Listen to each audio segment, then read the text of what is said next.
आज हूँ डिसेम्बर 1 तारीख संविधान 75 वर्ष पूर्ति अवसर रे जेन गोटे महोत्सव कलामंडल पड़िया पालन करागला सेटा बहुत बढ़िया है।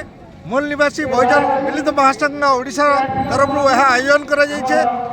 भारत वर्ष में ओबीसी एससी एसटी को उचित न्याय मिलूना। ओबीसी 52% थिबा सत्वे सेमानकु मात्र 27% एवं ओडिशा रे 0% संरक्षण मिलुची।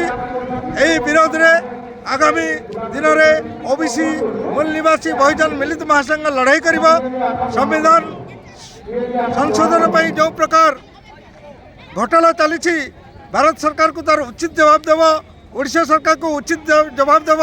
आगामी पंचायती राज निर्वाचन में जदि ओबीसी मानू 27% संरक्षण समस्त सीट्रे न मिले तार उपरे विप्लव करिबा, विद्रोह करिबा एवं ओडिशा विधानसभा को बसई देव ना। यही हूँ ओबीसी मंचर लक्ष्य एवं तार उद्देश्य।